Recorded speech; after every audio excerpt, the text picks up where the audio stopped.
Hi, I'm Amy, and today I'm going to be chatting about why savvy buy-to-let landlords don't use 10-year mortgages and the reason why you might not want to either.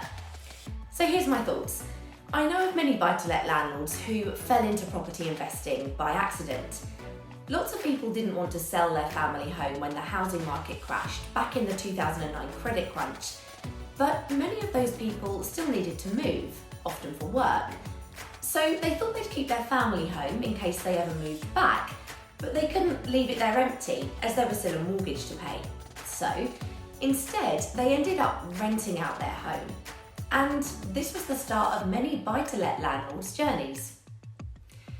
With the average Harrow buy-to-let landlord in the 56 to 58 year age range, one thing I learned about savvy buy-to-let investing is that the shrewd Harrow landlords tend to want longer-term mortgages. Taking longer-term mortgages reduces the risk to the landlord. You would think, as say a typical 55-year-old landlord, that you would want to be only taking a mortgage out for however long you intend to work. So let's say that that's 10 years at the most. And that would mean that your portfolio would be all bought up and paid for by the time that you retire. Yet the clever buy-to-let Harrow landlords I talk to don't see their portfolio as having to be paid off and mortgage-free by the time that they retire. They've understood how to utilise and administer their mortgage debt rationally to enhance their returns without taking on unwarranted risk.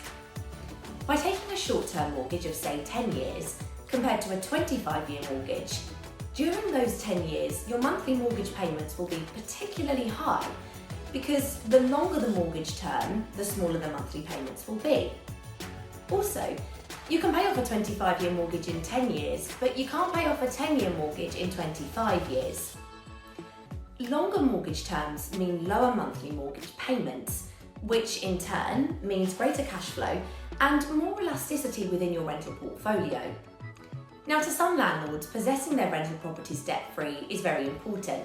Yet, taking a 25-year buy-to-let mortgage and making additional payments every month to help you pay the mortgage off early actually gives you flexibility.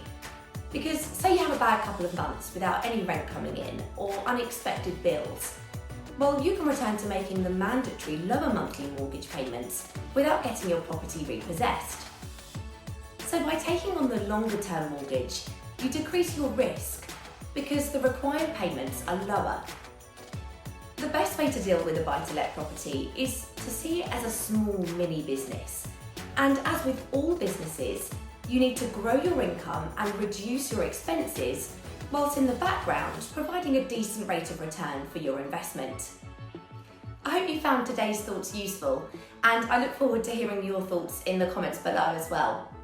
Please do also remember that anyone requiring professional advice should also reach out to a qualified financial expert. Thanks very much for watching.